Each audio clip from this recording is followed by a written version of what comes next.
Welcome to Delhi Dental Academy YouTube channel. This is my first video of FPD Prosthesis series. In this, I will be discussing about diagnosis and treatment planning in FPD.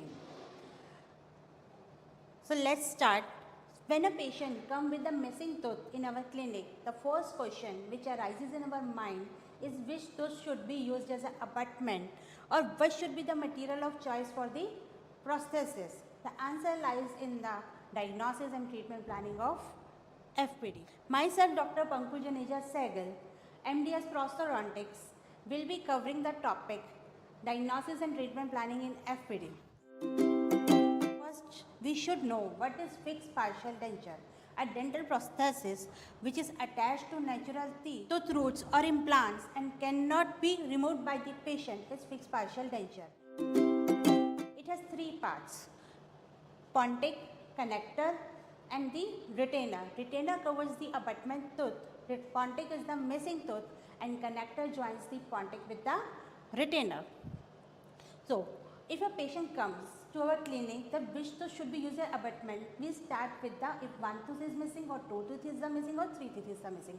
If only one tooth is missing, then teeth adjacent to edentulous space will be used as a abutment. In this case, this second premolar is missing, we will be using first premolar and first molar as a abutment.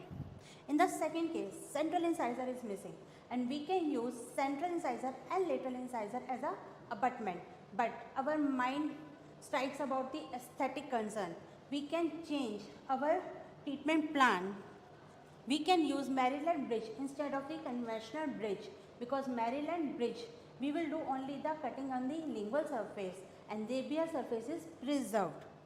Now the second case is if two teeth are missing, if suppose two central incisors are missing, then we will use the support from canine to canine, as the perisegmental area of lateral incisor is lesser than the perisegmental area of the central incisor.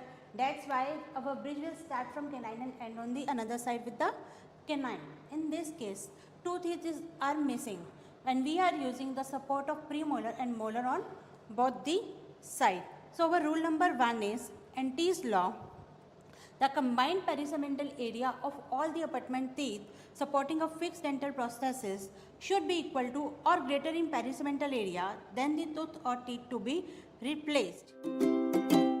If three teeth are missing, if suppose both the central incisor and one lateral incisor is missing, then we will use canine as a support on one side and on another side lateral incisor and canine as a support. That's similarly our bridge will be a 6-unit bridge starting from canine and ending at the canine. But in another case, the central incisor, lateral incisor and canine is missing and canine has more perisegmental area as compared to the other tooth. That's why at least two teeth posterior to the canine should be used as a support and two teeth anterior to this edentulous space should be used as a support.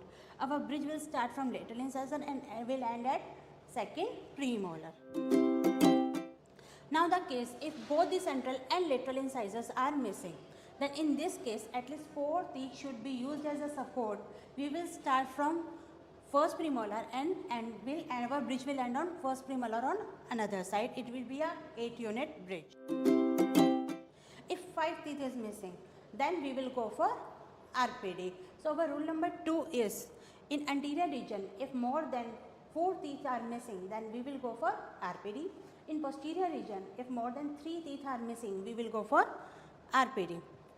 Third rule is our periodontally sound. In all the conditions, the tooth should be periodontally sound. There should be no mobility in the teeth. But in one case, if lower anterior is missing, then in that case we can restore it with the help of the splint. These teeth are, if these teeth have grade 1 or grade 2 mobility, then we can attach the missing tooth. We can restore the missing tooth with the acrylic tooth with the help of the splint. If tooth is carious, if the abutment tooth is carious, it should be restored, or if root canal is required, then root canal should be done. So it should be endodontically and periodontically sound. This is our rule number 4.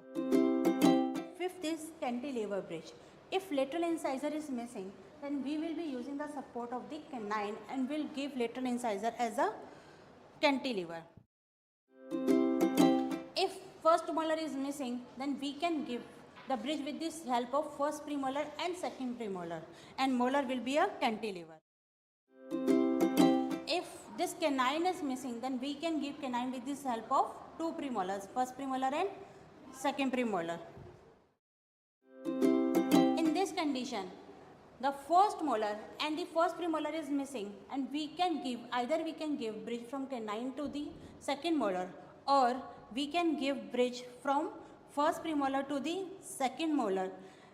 This first premolar will be a cantilever. In the coming videos, we will be covering about these conditions where there is supraeruption, loss of edentulous space, tilted molars, and there is also supraerupted teeth, and how to deal about these type of cases, and what should be the material of choice.